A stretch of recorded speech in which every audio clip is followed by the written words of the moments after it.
ብዙ ሰዎች በቢ1 በቢ2 ቪዛ አፕሊኬሽን ላይ ፓስፖርታችሁ ላይ ብቻ ቪዛ እናስመታላችኋለን። ይሄኛው ስህተት ነው። ናችሁ ኢትዮ ትራቭሎች ነን። ከቪዛ ኢሚግሬሽን፣ ፓስፖርት፣ ዓለም አቀፍና ሀገር ውስጥ በረራዎች ጋር በተገናኘ የተለያዩ መረጃዎችን ወደ እናንተ እናደርሳለን።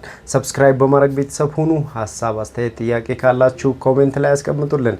የአሜሪካን የጉብኝት ቪዛ ቢ1 ቢ2 አብዛኛው ሰዎች የሚሳሳቷቸውን 5 ስህተቶችን ይዘንላችሁ መጥተናል። እነዚህ 5 ስህተቶች ምንድን ናቸው? እናንተም ልታውቋቸው ይገባል ብዬ ያሰብኳቸውን እነዚህን 5 ነገሮችን ይዤላችሁ መጥቻለሁ። አብዛኛው ሰዎች የሚሳሳቷቸው በዶክመንት ሊሆን ይችላል ወይንም ደግሞ በኢንተርቪው ሰዓት የሚሳሳቱትን 5 ስህተቶችን ይዤላችሁ መጥቻለሁ። ከአሜሪካን ኢሚግሬሽን ያገኘናቸውን እነዚህን 5 ስህተቶች ምን ናቸው በዝርዝር እናንተ የሚያስፈልገን አንድ ነገር ብቻ ነው። ላይክ አድርጉ፣ ሼር አድርጉ፣ ለሌሎችም አድርሱልን፣ አበረታቱን። ሀሳብ፣ አስተያየት፣ ጥያቄ ካላችሁ ኮሜንት ላይ ያስቀምጡልን። የአሜሪካን ኢሚግሬሽን በቢ1 በቢ2 አብዛኛው ሰዎች የሚሳሳቱትን በዝርዝር እናያለን። አብራችሁን ቆዩ። እንደሚታወቀው የአሜሪካን ኢሚግሬሽን በቢ1 በቢ2 እንዲሁም በተለያዩ የቪዛ አፕሊኬሽኖች ላይ እገዳ እንዳደረገ ይታወቃል። ሆኖም ኢትዮጵያን ጨምሮ 74 የሚሆኑ ሀገራት እንግዲህ እገዳ ውስጥ ተካተዋል ማለት ነው። ሆኖም ግን የቢ1 የቢ2 አብዛኛው ሰዎች በ2025 የሚሳሳቷቸውን ስህተቶችን ይዤላችሁ መጥቻለሁ። እነዚህ ስህተቶች እንግዲህ እናንተንም ከመሳሳት ሊጠብቃችሁ ይችላል ብዬ ስላሰብኩ እነዚህን 5 ስህተቶችን በዝርዝር እናያለን ማለት ነው። እንደሚታወቀው የአሜሪካን ኢሚግሬሽን በቢ1 በቢ2 የቪዛ አፕሊኬሽን ላይ በርካታ ስህተቶችን የሚሳሳቱ ሰዎችን በ2025 አውጥቷል። እነዚህ ስህተቶች እንግዲህ አብዛኛው ሰው ተመሳሳይ የሆኑ ስህተቶችን ነው የሚሰራው። ይህም ከኢንፎርሜሽን ከማጣት ወይም ደግሞ ለነገሮች ያለው ግንዛቤ ነው። አብዛኛው ሰዎች እንግዲህ የቢ1 ቢ2 ማለት የጉብኝትና የቱሪስት ቪዛ ነው።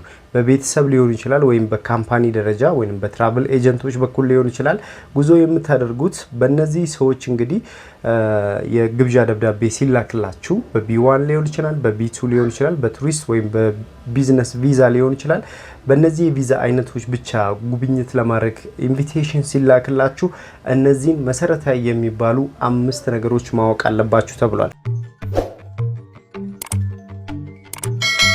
በአንደኛ ደረጃ ላይ ዲኤስ ፎርም ነው። በዚህ ዲኤስ ፎርም ላይ ስለናንተ ስታተስ፣ ስለናንተ ማንነት የሚሞላ ስለሚወስዳችሁ አካል ማንነት የምትሞሉበት ነው። ቤተሰብ ከሆነ፣ ወዳጅ ዘመድ ከሆነ እንዲሁም ደግሞ ትራቭል ኤጀንት ከሆነ ስለዛ ትራቭል ኤጀንት እንዲሁም ስለሚወስዳችሁ ትራቭል ኤጀንት ሙሉ ኢንፎርሜሽን ስለናንተ የምትሰጡበት ነው። ስለ ባንክ ስቴትመንታችሁ፣ አኮሞዴሽናችሁን፣ ስለ ሜዲካል፣ ከወንጀል ጋር፣ ከታክስ ጋር፣ ከተለያዩ ነገሮች ጋር የተገናኙ ኢንፎርሜሽኖች፣ ስለ ስራችሁ፣ ስለ ጋብቻችሁ ኤቭሪቲንግ ስለ እናንተ ማንነት በዲኤስ ፎርም ላይ የምትሞሉት ነው። ይሄ ማለት 50% በጽሁፍ የምታስገቡት ነው። የአሜሪካን ኢሚግሬሽን በፊትም እነዚህን ጥያቄዎችን በዲኤስ ፎርም ላይ አይቶ ነው እናንተ ለኢንተርቪው የሚጠራችሁ ማለት ነው። ዲኤስ ፎርም ላይ እንግዲህ መሳሳት የሌለባችሁ ነገር አንደኛ የግብዣ ደብዳቤውን ነው። የግብዣ ደብዳቤ ጋር በተገናኘ ትክክለኛ ቦታ ወይንም ከትክክለኛ ማንነት ካለው ሰው መላኩን ማረጋገጥ አለባችሁ። ሁለተኛ ስለናንተ ስታተስ በዲኤስ ፎርም ላይ የሞላችሁትና እንዲሁም በአካል ስትገቡ ይዛችሁ የምትገቧቸው ዶክመንት የተጣረሱ ወይንም የተለያዩ መሆን የለባቸውም። አብዛኛው ሰዎችም እዚህ ዲኤስ ፎርም ላይ ነው ስህተት የሚሰሩት ማለት ነው። በሁለተኛ ደረጃ ከባንክ ስቴትመንት ጋር በተገናኘ ነው። የባንክ ስቴትመንት ሐሰተኛ የባንክ ስቴትመንት የሚያቀርቡ ሰዎች አሉ። ከተለያዩ ባንኮች ጋር እንግዲህ በመነጋገር ሐሰተኛ የሆነ አካውንታቸው ላይ ገንዘብ ሳይኖር ትራንዛክሽን ሳይኖር ሐሰተኛ የሆነ የባንክ ስቴትመንት ለአሜሪካን ኢሚግሬሽን ያቀርባሉ። ይሄም ስህተት ነው። ለምሳሌ አሜሪካን ሀገር ላይ ያሉ ሰዎች በእርግጥ ይህንን ማድረግ በጣም ከባድ ነው፣ እንደ ወንጀልም ነው። እዚህ ኢትዮጵያ ላይ ግን አብዛኛው ሰዎች እንደዚህ አይነት ነገሮችን ያደርጋሉ። ይህንን እንግዲህ ወንጀልም ነው። ነገር ግን እንደዚህ አይነት ስህተቶችን የሚሰሩ ሰዎች ስላሉ ያንን ጥንቃቄ ማድረግ አለባችሁ። በተለይ አንዳንድ ኤጀንቶች እንደዚህ ነገሮችን እንድታደርጉ ያበረታታ ጋር ባንክ ስቴትመንታችሁን እኛ እንሰራላችኋለን፣ ስለዚህ እናንተ ይህን ያህል ገንዘብ ትከፍላላችሁ ብለው እናንተን ሞቲቭ ሊያደርጉ ይችላሉ። ስለዚህ ያንን መጠንቀቅ ይኖርባችሁ ነው። በሶስተኛ ደረጃ ደግሞ የስራ ወይንም ደግሞ የንግድ ማረጋገጫ ትባላላችሁ። ይሄም ሀሰተኛ ዶክመንቶችን የሚያቀርቡ ግለሰቦች አሉ። ይሄንን እንግዲህ ሀሰተኛ ዶክመንት ኢትዮጵያ ውስጥ ምንም ድርጅት ሳይኖረው ይሄ ድርጅት አለኝ ብሎ የድርጅት ስምና ንግድ ፍቃድ ይዞ የሚቀርብ አለ አሜሪካን ኤምባሲ። ይሄም እንደ ስህተት የታየ ነው። ስለዚህ ከዚህም ራሳችሁን መጠበቅ አለባችሁ ብሏል የአሜሪካን ኢሚግሬሽን። መረጃዎችን ለአሜሪካን ኢሚግሬሽን ያቀርባል። ወደ አሜሪካን ለመግባት የአሜሪካን ቪዛ ለማግኘት ስራ አለኝ፣ ይሄን ያህል ደሞዜ እዚህ ድርጅት ነው ምሰራው የሚል ስለራሱ ስታተስ ይሰጣል ማለት ነው። ያንን ስታተስ የአሜሪካን ኢሚግሬሽን በተለያዩ መንገዶች ያተኛ መሆኑን ሲያረጋግጡ ቪዛውን ሪጀክት ያደርጉታል። ድጋሚም ወደ አሜሪካን ኤምባሲ እንዳይገባ ወደ አሜሪካን የቪዛ አፕሊኬሽን እንዳይመጣ ያደርጉታል ማለት ነው። ስለዚህ ይሄንን መጠንቀቅ ይኖርባል። ሌላኛው በአራተኛ ደረጃ የጉዞ እቅድ ነው፣ ትራቭል ፕላን። ትራቭል ፕላን አሁን ላይ የአሜሪካን ኢሚግሬሽን በጣም የሚያየው ነገር ነው።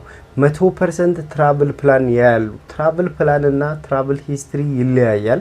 ትራቭል ሂስትሪ ማለት ከዚህ በፊት የተለያዩ አውሮፓ ሀገራት በ6 ወር ውስጥ ደርሳችሁ ከመጣችሁ የአሜሪካን ኢሚግሬሽን ያለምንም ጥያቄ ይቀበላችኋል። ነገር ግን የትራቭል ሂስትሪ ከሌላችሁ ትራቭል ፕላን ብቻ ይዛችሁ ብትገቡ ትራቭል ሂስትሪ የሌለውን ሰው አያስተናግዱም።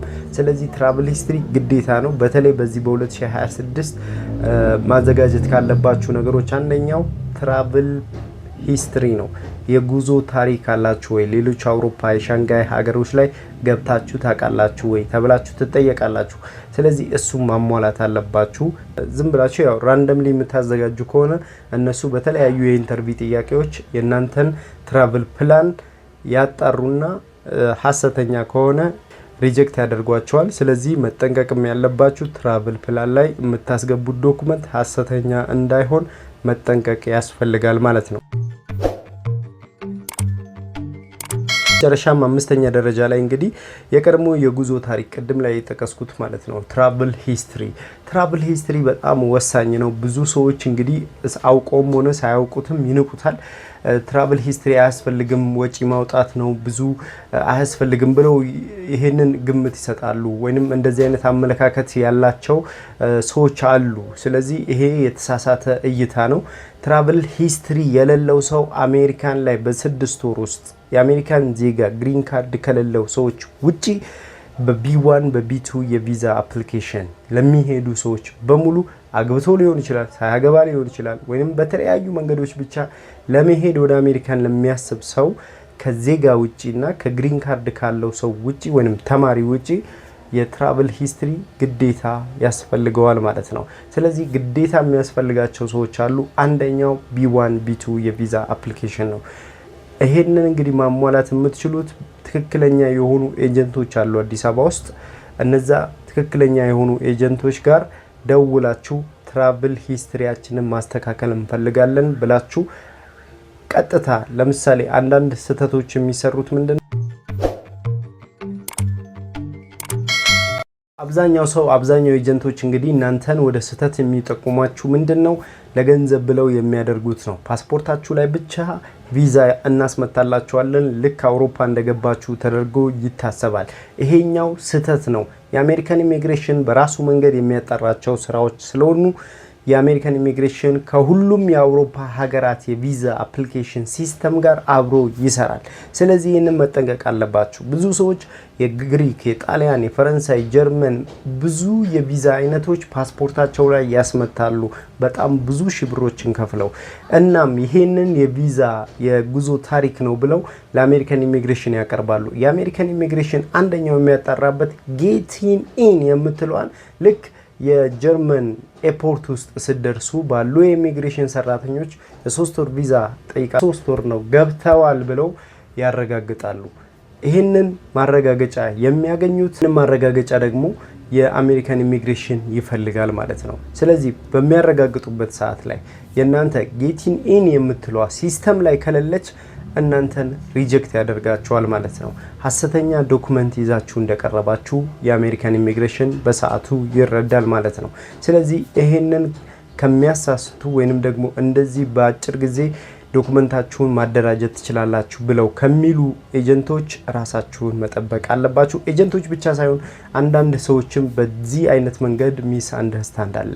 ስለዚህ ጊዜያችሁን ይህን ያህል ካወጣችሁ፣ ገንዘባችሁን ካወጣችሁ ቀጥታ እነዚህ ሀገራቶች ላይ የትራቭል ሂስትሪያችሁን አስተካክላችሁ መግባት ትችላላችሁ ማለት ነው። በአጠቃላይ እነዚህን 5 መስፈርቶችን ማሟላት ይጠበቅባቸዋል ማለት ነው። ትራቭሎች ነን፣ አብሬያችሁ የቆየው ታሜን ነበርኩ። ሰብስክራይብ አድርጉ፣ ላይክ አድርጉ፣ ሼር አድርጉ። ከኛ ጋር የተለያዩ አውሮፓ ሀገሮች በትክክለኛው ዶክመንት አብራችሁን መብረር ለምትፈልጉ ለአሜሪካን ቪዛ ብቻ በ7 ቀን ውስጥ ከኛ ጋር ግሪክ፣ ጣሊያን፣ ፈረንሳይ፣ ጀርመን፣ አውሮፓ ሀገራት በሙሉ እንዲሁም ቱርክና ዱባይ ላይ ከኛ ጋር አብራችሁ መጎብኘት ትችላላችሁ። ከአፍሪካ ሀገራት ከኬንያ ሲሸልስ ጀምሮ አብራችሁን ጉብኝት ማድረግ ትችላላችሁ። ለ7 ቀን ፓኬጅ በግሩፕ አዘጋጅተናል። 10 ሰው ሆናችሁ መሄድ ትችላላችሁ ማለት ነው። እኛ ማግኘት ለምትፈልጉ ቦሌ ትሮፒካል ሞል አለን። እንዲሁም በዚህ ስልክ ቁጥር ላይ ብትደውሉልን እኛን ማግኘት ትችላላችሁ ማለት ነው። አብራችሁን ስለሆናችሁ እናመሰግናለን። ሰብስክራይብ አድርጉ፣ ላይክ አድርጉ፣ ሼር አድርጉ፣ ለሌሎችም አድርሱልን። መልካሙን ሁሉ በያላችሁበት ተመኘን። ፔስ